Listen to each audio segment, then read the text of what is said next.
तो थोड़ा रावण को एहसास होना चाहिए। 1730 में रोपा था खेजड़ली में, और 1 मील का पत्थर पर्यावरण रक्षा के लिए यहाँ सिड्ढा से रुकना चाहिए। अपने कर्तव्यों के प्रति निष्ठावान बने और अपनी निष्ठाओं को, अपनी जिम्मेदारियों को ठीक तरीके से पूरा करने के लिए कृत संकल्प बने। और जब तक किया हुआ संकल्प पूरा नहीं हो जाता है तब तक भूख प्यास की परवाह नहीं करें, लोभ लालच से प्रभावित ना हो और उस कार्य में लगे रहें जब तक कि मंजिल की प्राप्ति नहीं हो जाती है।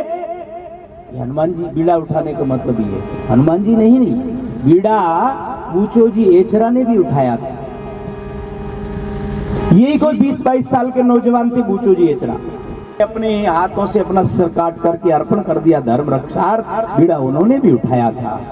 बीड़ा 363 लोगों ने सन 1730 में, विक्रम की संवत 1787 में 363 लोगों ने उठाया था बीड़ा, जिनमें महाराज 70 के आसपास माताएं बहनें भी थी।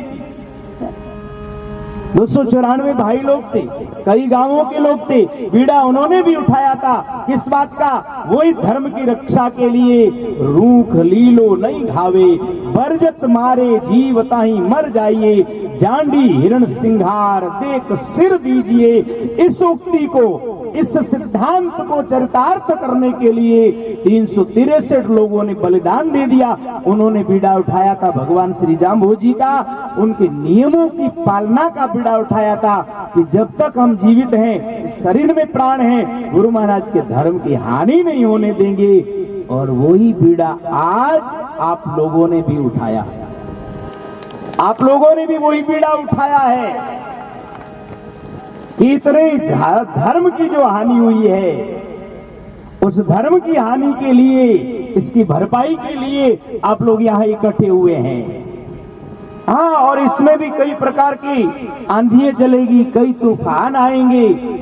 जैसे हनुमान जी के सामने आए ऐसे आपके सामने भी आएंगे, लेकिन सावधानी से, ईमानदारी और निष्ठा के साथ आपको अपनी जिम्मेदारी को अंजाम तक पहुंचाना है, जो इसका वास्तविक अंजाम है वहां तक। तब आपका ये आयोजन सफल होगा, तब हनुमान जी का बीड़ा उठाना सफल होगा, तब बूचो जी का बीड़ा उठाना सफल होगा, तब 363 लोगों का संकल्प और बलिदान सफल होगा। नहीं तो महाराज कह के सो करणी करो तो पाओ मोक्ष, करणी करो तो पाओ मोक्ष द्वार। हमारा लक्ष्य एक ही होना चाहिए, अपराधियों को सजा, अपराधियों को सजा, तभी हमारा इकट्ठा होना सफल होगा। इसके अलावा अगर कोई भी बात पर सहमत हुए तो जो ज्ञापन दिया है वो सत्य साबित हो जाएगा। याद रखिए, जिन लोगों ने ज्ञापन दिया है जिसके कारण आप आंदोलित हो रहे हैं, अगर इसके अतिरिक्त कोई भी बात स्वीकार की गई तो वो सत्य होंगे और आप झूठे साबित हो जाएंगे। हमें और किसी चीज में उलझना नहीं है और किसी से उलझना नहीं है, सिर्फ अपनी मंजिल की तरफ ध्यान रखना है और उसी के लिए सतत प्रयत्न करना है। और हो सकता है कि कल कामयाबी मिल जाए, हो सकता है कि महीने में मिले, हो सकता है कि 2 महीने में मिले।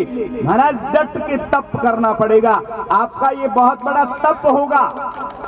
आप गृहस्थ लोग हैं, जंगल में नहीं जा सकते।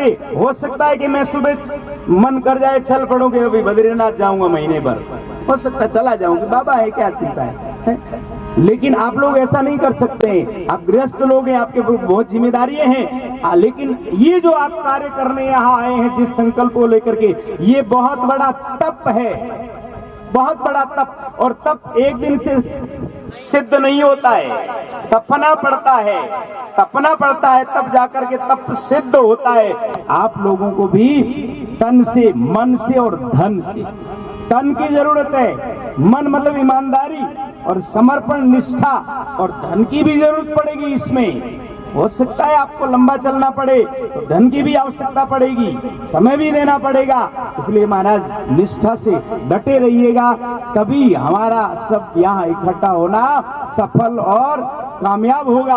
और एक और मील का पत्थर रोपने में हम सफल होंगे, जो 250 साल पहले 1730 में रोपा था खेजड़ली में, और 1 मील का पत्थर पर्यावरण रक्षा के लिए यहाँ सिड्ढा से रुकना चाहिए। बोली गुरु जम्बेश्वर भगवान की, मोर मुकुट बंसी वारे की।